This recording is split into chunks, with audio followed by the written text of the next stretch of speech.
अस्सलाम वालेकुम dear student, क्या हाल है? ठीक ठाक।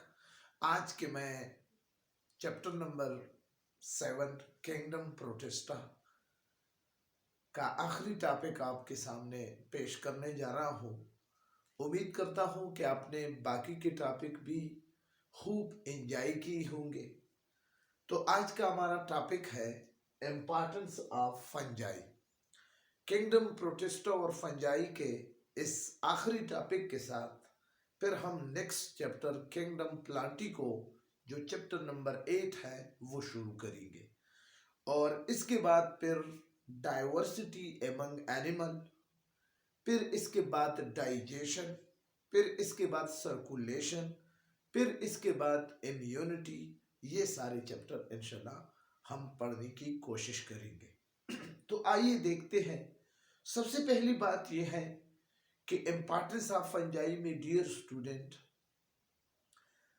यूजफुल एस्पेक्ट भी होंगे और हार्मफुल एस्पेक्ट भी होंगे। जब कभी भी आपको एग्जाम में ऐसा क्वेश्चन आ जाए कि जिसमें लिखा हो कि इम्पोर्टेंस लेके, तो उसमें आपको अगर यूजफुल एस्पेक्ट भी उस टॉपिक के हवाले से आते हो या हार्मफुल एस्पेक्ट भी आते हो तो फिर लाजमी तौर पर आप लिखें। लेकिन अगर क्वेश्चन एग्जाम में इस तरह आया हो कि सिर्फ यूजफुल एस्पेक्ट लिखे, तो फिर आपने सिर्फ यूजफुल एस्पेक्ट लिखना है। तो अगर हार्मफुल एस्पेक्ट, अगर इंपॉर्टेंस आया है तो इंपॉर्टेंस में दोनों ही शामिल होते हैं। तो एक पॉइंट आपने यहां पर ये क्लियर करना है। अब जी मैं आपको ले जाने जा रहा हूं, यकीनन आपको नजर आ रहा है कि यूजफुल और बेनिफिशियल एस्पेक्ट और फिर इसके बाद हार्मफुल एस्पेक्ट। तो जी क्या होता है, सबसे पहले बहुत सारे, हर एक के साथ मैंने आपके लिए एग्जाम्पल भी लिखे हैं और यकीन मैं उम्मीद करता हूं कि ये वीडियो आपको बहुत ज्यादा इंफॉर्मेटिव लगी होगी और आपने जाना भी नहीं है। आराम के साथ आपने इसको याद रखना है। पेंसिल और कॉपी उठाए और यहां पर इसको नोट करें और इसके साथ आप स्क्रीनशॉट भी अपने साथ महफूज कर सकते हैं, फिर इनसे आप नोट लिखेंगे। तो जी सबसे पहले है यूजफुल और बेनिफिशियल एस्पेक्ट। फंजाई के हवाले से बात हो रही है कि इसकी क्या क्या यूजफुल और बेनिफिशियल एस्पेक्ट है। तो सबसे पहला पॉइंट जो मैंने लिखा है इंडस्ट्रियल प्रोडक्शन। अब डियर स्टूडेंट इसका मतलब ये है कि इंडस्ट्रियल प्रोडक्शन उस प्रोडक्शन को कहते हैं जो जो जो यानी प्रोडक्शन साइज जब लार्ज स्केल पर हो, बड़े पैमाने पर हो, ज्यादा अगर आपको कोई चीज चाहिए तो आप लाजमी तौर पर इंडस्ट्रियल प्रोडक्शन की तरफ आप जाएंगे।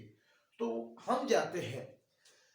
सबसे पहला है ऑर्गेनिक एसिड, यानी नामियाती तेजाब को कुछ फंजाई ऐसे हैं जो कि ऑर्गेनिक एसिड को हमारे लिए बनाते हैं। और आपको पता है कि ऑर्गेनिक एसिड वो एसिड होते हैं जिसमें कार्बोक्सिल ग्रुप यानी COOH मौजूद होता है। क्लियर? अब जी इस ऑर्गेनिक एसिड, ये जो फंजाई ऑर्गेनिक एसिड बनाती है, जैसे मैंने आपके सामने मिसालें भी लिखे हैं। लैक्टिक एसिड जिसका मॉलिक्यूलर फार्मूला क्या है C3H6O3, citric acid C6H8O7। Lactic acid दूध में पाया जाता है जबकि सिट्रिक एसिड नींबू में या जो फ्रूट है उनमें पाया जाता है। तो जी ऑर्गेनिक एसिड, जब कुछ फंजाई फूड में ऑर्गेनिक एसिड पैदा करते हैं तो उससे क्या फायदा होता है फूड के हवाले से, तो फूड में बैक्टीरिया का जो ग्रोथ है वो स्टॉप हो जाता है, जिसकी वजह से खुराक स्पाइल होने से बच जाता है। तो ये कितना बहुत बहुत बड़ा इंपॉर्टेंस है अगर आप इस पे सोचें। तो दूसरी बात क्या है, कुछ फंजाई इस तरह है जो कि हमें एंटीबायोटिक बनाते हैं, ठीक है ना। जैसे पेनिसिलियम एक एंटीबायोटिक है। आपको पता है कि पेनिसिलियम नमूनिया के बीमारी के इलाज के लिए या थ्रोट के इलाज के लिए या एयर के इलाज के लिए या माउथ के इलाज के लिए, इस तरह की कई दूसरी बीमारियों की इलाज के लिए पेनिसिलियम एंटीबायोटिक को डॉक्टर हजरात इस्तेमाल करते हैं। तो ये एंटीबायोटिक यानी कुछ फंजाई हमें एंटीबायोटिक देते हैं, जिसका फायदा यह है कि हम इसको बीमारियों के इलाज के लिए इस्तेमाल करते हैं। तो ये भी एक यूजफुल एस्पेक्ट हो गया, ठीक है ना। अगर आप इसके बारे में मजीद आप जानना चाहते हैं तो प्लीज आप क्लासिफिकेशन ऑफ फंजाई के टॉपिक को खूब देखें, इस पे मैंने वीडियो अपलोड किया है। फिर सेक्सुअल रिप्रोडक्शन इन फंजाई पे अलग से, फिर इसके बाद जर्नल कैरेक्टरिस्टिक पे भी मैंने आपके लिए एक लाइव वीडियो चलाई है, तो वो सब आप देखें। तो जी, सोर्स ऑफ विटामिन, आपको पता है कि विटामिन का भी फंजाई क्या है, जराए है, यानी इस तरीके से हमें विटामिन डी हासिल होती है। और आपको ये भी पता है कि जिस बंदे में विटामिन डी की कमी हो जाए तो उसमें हड्डियों की एक बीमारी जिसको रिकट कहा जाता है वो होती है। तो जी, इसके बाद है सोर्स ऑफ एंजाइम। एंजाइम का डिफिनीशन हम आपको पहले भी करा चुके हैं कि it is a protein which act as a catalyst. पूरा चैप्टर मैंने एंजाइम पर आपके लिए अपलोड किया है, प्लीज आप जाकर चैनल में एंजाइम पर 10 वीडियो मैंने बनाई है। तो सारा चैप्टर आपके फर्स्ट ईयर के कोर्स का एंजाइम पे मैंने अपलोड किया है, वहां पर देख सकते हो। बायोलॉजी टीचर कासिम के टीके आप इस में देख सकते हो। एमाइलेज एक एंजाइम है, पर ऑक्सीडेज एक एंजाइम है, जो कि फंजाई क्या है, इस तरह के एंजाइम के लिए बनाने के लिए सोर्स है। तो ये जी इंडस्ट्रियल प्रोडक्शन है। इसके बाद है role in bakeries and breweries. तो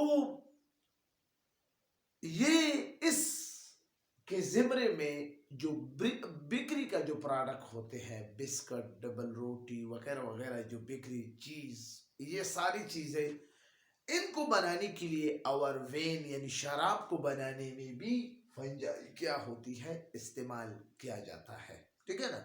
अब बासियत मुसलमान तो आप सोचेंगे कि सर ये क्या, ये तो यूजफुल एस्पेक्ट में नहीं आता, ये तो शराब है। और अल्लाह ताला कुरान मजीद में फरमाता है बिस्मिल्लाहिर्रहमानिर्रहीम, इन्नमल खम्रु वल मैसिरु वल अंसाबु वल अज़लामु रिज्सुम मिन अमलिश शैतान मिन अमलिश शैतान फज्तनिबूहु लअल्लकुम तुफ्लिहून।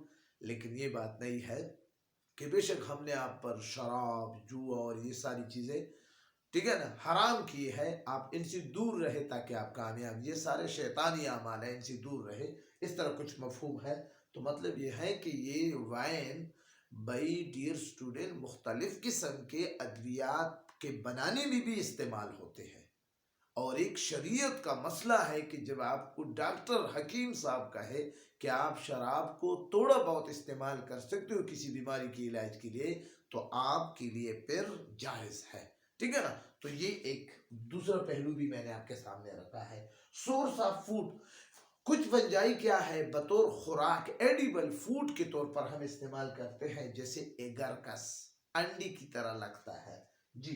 डिकम्पोजर, इसके बाद क्या है, डिकम्पोजर यानी जितनी भी डेड बॉडीज है, बैक्टीरिया के बाद अगर कोई एनवायरनमेंट को साफ करने की जिसमें हिम्मत है, जो करती है, तो वो बायोलॉजी के हवाले से क्या है, फंजाई है। ये भी एनवायरनमेंट को क्लीन करने में हमारी बहुत ज्यादा मदद करती है बैक्टीरिया के बाद। एक बात, दूसरी, इस डिकम्पोजिशन से एक दूसरा फायदा, न्यूट्रिएंट का जो उस ऑर्गेनिज्म में, डेड बॉडीज में जितनी भी प्रोटीन, कार्बोहाइड्रेट, जितनी भी न्यूट्रिएंट है, वो उसकी रिसाइकलिंग भी होती है। तो इस डिकम्पोजिशन से दो हमें फायदे मिलते हैं, एक क्लीनिंग ऑफ एनवायरनमेंट, दूसरा रिसाइकलिंग ऑफ न्यूट्रिएंट, मुख्तलिफ किस्म के कार्बन, जिंक, कॉपर, पोटाशियम, इन चीजों की, इन न्यूट्रिएंट की क्या होती है, रिसाइकलिंग होती है। तो ये भी एक यूजफुल एस्पेक्ट है। इसके बाद है फंजाई की, कुछ फंजाई को हम रिसर्च में इस्तेमाल करते हैं, जैसे जेनेटिक प्रिंसिपल ऑफ जेनेटिक्स में हम नेरोस्पोरा, ये मैंने आपके लिए लिखा है, नेरोस्पोरा को प्रिंसिपल ऑफ जेनेटिक्स में हम इस्तेमाल करते हैं। इसी तरह एक यूनिसेलुलर अलगी जिसको यीस्ट कहा जाता है, हमीर, बहुत ही इंपॉर्टेंट है, यहाँ पर भी बेकरीज और फर्मेंटेशन की प्रोसेस में भी बहुत काम करती है। तो यीस्ट क्या है, ये जी स्पेस रिसर्च में इस्तेमाल किया जाता है, खला में जो रिसर्च होता है वहां पर भी ये इस्तेमाल होती है। इसके अलावा माइकोराइजा, माइको माइकस से निकला है, माइको का मतलब है फंगस, राइजा का मतलब है रूट, यानी वो फंजाई जो हायर प्लांट की रूट में उनके साथ कोई एसोसिएशन कायम करती है और दोनों को की ग्रोथ में बहुत ज्यादा बेनिफिट दोनों को मिलते हैं। तो ऐसी एसोसिएशन को हम कहते हैं माइकोराइजा, ठीक है ना। ये माइकोराइजा साइल फॉर्मेशन में या मुख्तलिफ किस्म की दूसरी जगहों पर इस्तेमाल होती है। तो ये भी एक क्या है, यूजफुल इफेक्ट है। इसके बाद है दूसरा एसोसिएशन लाइकन, अलगी के साथ जब फंजाई एक एसोसिएशन कायम करता है, इस एसोसिएशन को हम कहते हैं लाइकन। आपने नाम यकीनन सुना होगा, बहुत इंपॉर्टेंट टॉपिक है जी। तो लाइकन क्या करता है, ये भी साइल फॉर्मेशन के लिए या मुख्तलिफ किस्म के कलर्स को बनाने के लिए ये इस्तेमाल किया जाता है। इसके बाद एगरकस की एक किस्म है जिसको वो फंजाई जिसको हम खाने के लिए इस्तेमाल करते हैं। इससे पहले हम पढ़ चुके हैं कि एगरकस की एक किस्म है जिसको हम इंक यानी स्याही दावात को बनाने के लिए हम इस्तेमाल करते हैं। इसके अलावा पेंसिलिनियम से हम मुख्तलिफ किस्म के कलर को भी हासिल करते हैं। इसके अलावा फंजाई को बतौर चारा भी इस्तेमाल किया जाता है, ठीक है ना। इसके अलावा फंजाई जो है ना वो क्या है, बेहतरीन किस्म का बेस्ट डिकम्पोजर है, ठीक है ना। तो ये सारे क्या है, ये फंजाई की क्या है, इंपॉर्टेंस है, यूजफुल एस्पेक्ट है। अब ये मैं हार्मफुल एस्पेक्ट को आपको इस तरफ ले जाने जा रहा हूं। जिस तरह हर चीज का एक पॉजिटिव रुख होता है और एक एक नेगेटिव रुख होता है, तो उसी तरह फंजाई का भी हार्मफुल एस्पेक्ट, आप इसको मनफी रुख आपको इसको कह सकते हैं। सबसे पहले फूड स्पाइलेज, एक फंजाई है बहुत इंपॉर्टेंट है। इसके लाइफ साइकिल भी मैंने आपके लिए जाइगोमाइगोटा में, ये जाइगोमाइगोटा फंजाई है राइजोपस ब्रेक ब्लैक मोल्ड या ब्लैक ब्रेड मोल्ड भी इसको कहा जाता है। राइजोपस ये खुराक को खराब कर देता है, वेजिटेबल को खराब कर देते हैं, सब्जियों को खराब कर देते हैं। तो ये वो क्या है, ये हमारे साथ वो फंजाई है, खुराक को खराब कर देते हैं, ठीक है ना। तो ये एक। दूसरा प्रोडक्ट स्पाइलेज, प्रोडक्ट का क्या मतलब है कि चीजों को खराब कर देते, खुराक को नहीं, चीजों को। जैसे मिसाल के तौर पर कागज है, जैसे मिसाल के तौर पर कॉटन यानी कपड़े हैं, जैसे मिसाल के तौर पर चमड़ा है, चमड़े की चीजें हैं, इनको ये क्या करते हैं, खराब कर देते हैं, क्या, फंजाई, ठीक है ना। तो जी इसके बाद क्या है, टेम्परलेस। अब जी टेम्परलेस, टेम्पर कहते हैं लकड़ियों को। कुछ फंजाई जैसे मैंने आपके सामने मिसाल लिखा है पोलीपोरस, पोलीपोरस एक फंजाई है जो कि लकड़ियों को खराब कर देती है, ठीक है ना, डिस्ट्रॉय कर देती है जी। क्रॉप एंड प्लांट डिजीज, बहुत ज्यादा प्लांट में ऑनियन है, शुगर केन है, मेज है, वीट है, पोटैटो है, 100 ऑफ प्लांट और वेजिटेबल में, फ्रूट में, बहुत ज्यादा चीजों में, बहुत ज्यादा क्रॉप फसलों में ये फंजाई क्या करता है, डिजीज कास करते, उनको खराब कर देती है, ठीक है ना। बीसीडोमाइकोटा, इस पे मैंने अलग से लेक्चर बनाया है। वो फंजाई क्या है, पैथोजेनिक फंजाई है जो कि बहुत ज्यादा, रस्ट एंड स्मट डिजीज है, पाक्सीनिया है, यूस्टिलोगो है, ये सारे फंजाई बहुत ही ज्यादा खतरनाक है। और मुख्तलिफ किस्म के प्लांट में जैसे मैंने आपके सामने जिक्र किए कि भाई वीट है गंदम का, जुआ यानी मेज है, प्याज है, ऑनियन है, और इसी तरह वेजिटेबल है, इन सारों में ये बीमारियां कास करती है। इसके बाद है एनिमल डिजीज। एनिमल में तो बाकी एनिमल तो इनसे तकरीबन ऑलमोस्ट महफूज रहते हैं, लेकिन फिश जो है ना अब फिश का क्या मतलब है डियर स्टूडेंट, यहाँ पर मजे की बात मैं आपको बताऊं। फिश का मतलब है एफ से, मतलब F for food, I for income, S for sport, H for heat. ये चार खुसूसियात मछली में पाया जाता है। तो वो तो इंशाल्लाह किंगडम इन एमिलिया में फिर मैं आपके लिए क्लास स्पाइसेस पर अलग वीडियो बनाऊंगा, तो उसमें बहुत ज़्यादा फिश की मैं एग्जांपल फिर आपके लिए लाऊंगा। तो ये जो कार्प फिश है या गोल्डन फिश है, गोल्ड फिश है, इनमें ये क्या करता है, इन्फेक्शन काज करती है, जिसकी वजह से वो मर जाते हैं। ठीक है ना। तो जी इसके बाद है ह्यूमन डिजीज, इंसानों में जी ये कौन कौन सी बीमारियां काज करती है। राइजोपस आपको पहले भी पढ़ा चुका हूं, और म्यूकर जो स्पीशी है वो हमारे लंग्स को, फेफड़ों को, वो हमारे दिमाग को, ब्रेन को, और गैस्ट्रिक टिश्यू को और मायदे की बाफ्तों को क्या करते हैं, खराब करते हैं। उसमें मुख्तलिफ किस्म की बीमारियां काज करते हैं, जिसकी वजह से हमें रेस्पिरेटरी प्रॉब्लम या नर्वस सिस्टम में जो प्रॉब्लम है या अल्सर, इस तरह की बीमारियां ये काज करती है। जी दूसरा क्या है, माइकोस्पोरियम पर्पर। माइकोस्पोरियम पर्पर ये हेयर में, हमारे बालों के अंदर जो डेंड्रफ यानी सफेद किस्म का एक किस्म का हीरा होता है, जिसको हम अपने मादरी जबान में ख्वारा कहते हैं, वो क्या करते हैं, वो पैदा करते हैं। ठीक है ना। अक्सर औकात डियर स्टूडेंट हम इस तरह करते हैं कि सबसे पहले हम सर के बालों को क्या करते हैं, गीले करते हैं, और फिर इसके बाद तेल लगाते हैं। तो इस सिचुएशन में ये माइकोस्पोरियम पर्पर ये हमारे सर में खुश्की, सर के बालों में खुश्की पैदा कर देती है। ठीक है ना। तो ये भी एक ह्यूमन।